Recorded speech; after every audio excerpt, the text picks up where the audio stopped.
26ला सीबीटीच्या मीटिंगच्या अगोदर म्हणजेच सेंट्रल बोर्ड ऑफ ट्रस्टीची जी मीटिंग असते ईपीएफओच्या कर्मचाऱ्यांसाठी आणि पेन्शन धारकांसाठी, या सर्व कर्मचाऱ्यांच्या आणि पेन्शन धारकांच्या मुद्द्यांबद्दल डिस्कशन करणारी अतिशय महत्त्वाची सीबीटीची मीटिंग असते आणि त्याच्या अगोदर एक एक्झिक्युटिव्ह कमिटीची मीटिंग घेतली जाते। या मीटिंगमध्ये सीबीटीच्या मीटिंगमध्ये कोणते मुद्दे घेतले जाणार, कोणत्या मुद्द्यांवरती डिस्कशन केले जाणार, कोणत्या मुद्द्यांना प्राधान्य दिले जाणार याबद्दल डिस्कशन हे एक्झिक्युटिव्ह कमिटीच्या मीटिंग मध्ये केलं जातं आणि ही मीटिंग ही 1 जुलै 2026ला पार पडलेली आहे आणि या मीटिंगचे काही रिपोर्ट सुद्धा आलेले आहेत की या मीटिंग मध्ये एक्झिक्युटिव्ह कमिटीच्या मीटिंग मध्ये ईपीएफओच्या कर्मचाऱ्यांसाठी तसेच ईपीएस 95 पेन्शन धारकांसाठी कोणत्या मुद्द्यांबद्दल चर्चा केली याचा एक रिपोर्ट आलेला आहे आणि तोच रिपोर्ट आपण आजच्या व्हिडिओमधून डिस्कस करणार आहोत। त्यामुळे व्हिडिओ स्किप न करता शेवटपर्यंत पाहायचा। चॅनलवर पहिल्यांदा आला असेल तर अशाच महत्त्वपूर्ण आणि गव्हर्नमेंटच्या नवीन अपडेटसाठी चॅनल सबस्क्राईब करा, शेजारील बेल आयकॉन सुद्धा ऑन करून ठेवा म्हणजे असेच महत्त्वपूर्ण अपडेट तुमच्यापर्यंत रेग्युलर पोहोचत राहतील। तर नमस्कार, मी पूनम आणि तुम्ही पाहत आहात पुन्हा एक नवीन अपडेट। तर सेंट्रल बोर्ड ऑफ ट्रस्टीची मीटिंग कधी आहे याचं वेळापत्रक मात्र जाहीर झालेलं नाही, परंतु त्या अगोदर होणारी सीबीटीच्या मीटिंगच्या अगोदर होणारी एक्झिक्युटिव्ह कमिटीची मीटिंग ही 1 जुलै 2026ला झालेली आहे आणि त्याचा एक रिपोर्ट आलेला आहे। यामध्ये कोणत्या मुद्द्यांबद्दल डिस्कस केलं तेच आपण पाहूयात। बघा, 1 जुलैला सीबीटीच्या मीटिंगच्या अगोदर होणारी एक्झिक्युटिव्ह मीटिंग झालेली आहे आणि ईपीएफओची ही 118वी म्हणजेच 118वी ही जी एक्झिक्युटिव्ह कमिटीची मीटिंग आहे ती मीटिंग होती। हिची मुख्य बैठक ही 1 जुलै 2026ला आयोजित केली होती। या बैठकीत मुख्यतः प्रशासकीय मुद्दे, डिजिटल अपग्रेडेशन आणि अलीकडेच लागू झालेले पीएफचे काही नियम याबद्दल डिस्कशन केलेलं आहे। तर आता बघा, पहिला मुद्दा यामध्ये कोणता डिस्कस केला होता, ईपीएफ च्या नियम 2026, ईपीएफ नियम 2026 म्हणजे न्यू ईपीएफ स्कीम 2026 याबद्दल डिस्कशन करण्यात आले।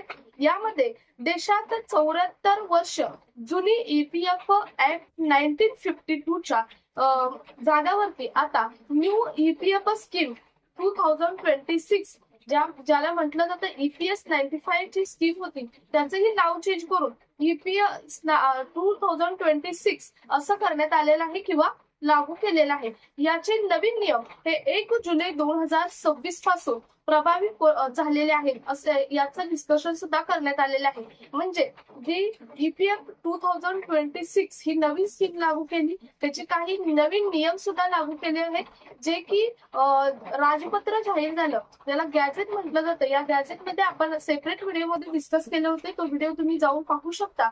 ते जे नियम आहेत ते 1 जुलै पासूनच लागू करण्यात आलेले आहेत किंवा प्रभावी झालेले आहेत। तसेच पीएफ विड्रॉल मध्ये जे नियम लावण्यात आलेले आहेत, नवीन नियम, ज्या नियमांची घोषणा नोव्हेंबरमध्ये केली होती परंतु या नियमांमध्ये बदल केलेले आहेत आणि हे नियम सुद्धा 1 जुलै 2026 पासून लागू झालेले आहेत। पीएफ विड्रॉलच्या नियमांमध्ये सुद्धा बदल झालेले आहेत। पार्शियल पीएफ विड्रॉलची प्रोसेस सुद्धा बदललेली आहे। पहिले पीएफचे ऍडव्हान्स पीएफ काढण्याचे बरेच नियम होते परंतु या श्रेणी सर्व कॅन्सल करून आता मुख्यत्वे 3 श्रेणींमध्ये तुम्हाला पीएफ विड्रॉलची प्रोसेस ही ठेवलेली आहे। त्यातील पहिलं म्हणजे जरुरी साठी, जसे की गंभीर आजार असेल, शिक्षण असेल किंवा लग्न असेल यासाठी पहिली श्रेणी ही ठेवण्यात आलेली आहे। त्यानंतर दुसरं म्हणजे घर किंवा जमीन खरेदण्यासाठी तुम्ही पीएफ विड्रॉल करू शकता आणि तिसरं आहे ते म्हणजे विशेष परिस्थितीसाठी तुम्ही पीएफ हा विड्रॉल करू शकता। या 3च मुख्य श्रेणींमध्ये पीएफ विड्रॉलची प्रोसेस ही ठेवलेली आहे। त्यानंतर हा दुसरा मुद्दा डिस्कस केलेला आहे एक्झिक्युटिव्ह कमिटीमध्ये। तिसरा मुद्दा कोणता डिस्कस केला बघा, डिजिटल सिस्टीम अपग्रेड म्हणजेच पहिला ईपीएफओ 2.0 होता, तो आता ईपीएफओ 3.0 असा जे व्हर्जन आहे ते व्हर्जन अपग्रेड करण्यात आलेलं आहे। वेबसाईट आणि क्लेम पोर्टल अपडेट केलेलं आहे। ईपीएफओने आपल्या क्लेम प्रोसेसिंग सिस्टीमला जास्त तेज बनवण्यासाठी मोठा डेटा मायग्रेशन करण्यासाठी ही महत्त्वाचा निर्णय घेतला असल्याचे ईपीएफओने सांगितलेलं आहे आणि या मुद्द्याविषयी सुद्धा डिस्कशन हे एक्झिक्युटिव्ह कमिटीमध्ये करण्यात आलं। त्यानंतर पुढचा मुद्दा आहे बघा, पुढचा मुद्दा कोणता डिस्कस करण्यात आलेला आहे बघा, तर या ऑपरेशनसाठी 26 जून पासून 1 जुलै पर्यंत पोर्टल बंद ठेवणार असं सांगितलं होतं. त्यानंतर सुद्धा 2 दिवस एक्सटेंड करून पोर्टल बंद ठेवलं होतं आणि ऑफिशियली पोर्टल हे 3 जुलै पासून चालू हे झालेलं आहे आणि नवीन नियम सुद्धा लागू करण्यात आलेले आहेत. त्यानंतर पुढचा मुद्दा कोणता डिस्कस केला बघा, इंटरेस्ट रेट 8.25% हा मागच्या 3 वर्षापासून तेवढाच आहे आणि आताही तेवढाच आहे आणि इथून पुढेही तेच राहावा किंवा वाढावा याबद्दल सुद्धा डिस्कस करण्यात आलेला आहे. त्यानंतर महत्वाचं म्हणजे EPS 95 पेन्शन धारकांसाठी काय डिस्कशन झालं का, याबद्दल बरेच प्रश्न येत होते. EPS 95 पेन्शन धारकांसंदर्भातील डिस्कशन एक्झिक्युटिव्ह कमिटीच्या मीटिंग मध्ये झालेलं आहे. ते म्हणजे EPS 95 पेन्शन धारकांची किंवा बऱ्याच संघटनांची मागणी आहे ही EPS 95 जी पेन्शन आहे ही पेन्शन 1,000 ही पेन्शन 7,500 रुपये व्हावी याबद्दल सुद्धा डिस्कशन झालेलं आहे आणि हा मुद्दा सिविकच्या मीटिंग मध्ये जरुरीने घ्यावा याबद्दल सुद्धा डिस्कशन झालेलं आहे. आता जेव्हा राजपत्र काढलं, राजपत्रामध्ये काही नियम लावण्यात आले EPS 95 पेन्शन धारकांसाठी. स्कीमचं नाव सुद्धा बदललं. EPS 95 होतं ते आता EPS 2026 करण्यात आलं. परंतु जी पेन्शन आहे ती पेन्शन मात्र तेवढीच ठेवण्यात आलेली आहे. परंतु त्यामध्ये एक मुद्दा सांगितला होता की पेन्शन 1,000 कंपल्सरी सगळ्यांना मिळालीच पाहिजे असा मुद्दा सांगितला होता. काही जणांना 1,000 पेक्षा कमी पेन्शन आहे ती सुद्धा वाढून कंपल्सरी सरसकट सर्वांना 1,000 मिळावी या संदर्भात मुद्दा राजपत्रामध्ये होता, परंतु म्हणजेच गॅझेटमध्ये होता. परंतु वाढवून पेन्शन मिळणार या संदर्भात कोणताही मुद्दा नव्हता आणि त्याबद्दलच EPS 95 पेन्शन धारकांचा हा मुद्दा एक्झिक्युटिव्ह कमिटीमध्ये घेण्यात आलेला आहे आणि 1,000 वरून 7,500 रुपयाची मागणी कर्मचाऱ्यांच्या आणि संघटनांची आहे. हा सुद्धा मुद्दा यामध्ये एक्झिक्युटिव्ह कमिटीमध्ये डिस्कस केलेला आहे. महत्वाचा EPS 95 पेन्शन धारकांसाठी मुद्दा आहे.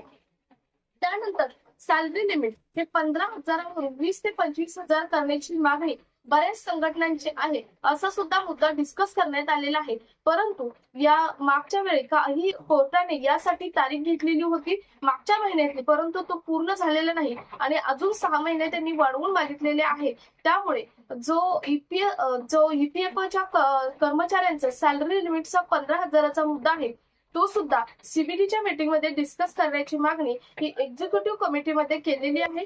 त्यानंतर UAN नंबर आहे तो जुनाच चालावा म्हणजे नवीन कंपल्सरी असावा असं नाही. म्हणजे UAN नंबर प्रत्येकाला नवीन काढायला पाहिजे असं नाही, तर जुन्याच UAN नंबरवरती पोर्टलवरती PF संदर्भातील किंवा कोणतेही काम असो ते काम व्हावं याबद्दल सुद्धा डिस्कशन हे एक्झिक्युटिव्ह कमिटीच्या मीटिंग मध्ये केलेलं आहे. आता सर्वात महत्वाचे हे इतके मुद्दे आहेत ते एक्झिक्युटिव्ह कमिटीमध्ये डिस्कस केलेले आहे. आता हे मुद्दे तुम्ही म्हणाल हे सर्व मुद्दे CBDच्या मीटिंग मध्ये घेतले जातात का, तर यातील काही मुख्य मुद्दे हे CBDच्या मीटिंग मध्ये प्रायोरिटीने घेतले जातात आणि त्यावरती काम सुद्धा केलं जातं. आता यातील किती मुद्दे CBDच्या मीटिंग मध्ये घेतले जाते हे सरकारच्या आणि EPFOच्या हातात आहे. त्यामुळे EPS 95 पेन्शन धारकांचा मुद्दा असेल, सॅलरी लिमिटचा मुद्दा असेल किंवा UN संदर्भातील मुद्दा असेल, हे मुद्दे हे प्रायोरिटीने CBDच्या मीटिंग मध्ये घ्यावेत असे प्रत्येक संघटनांनी सुद्धा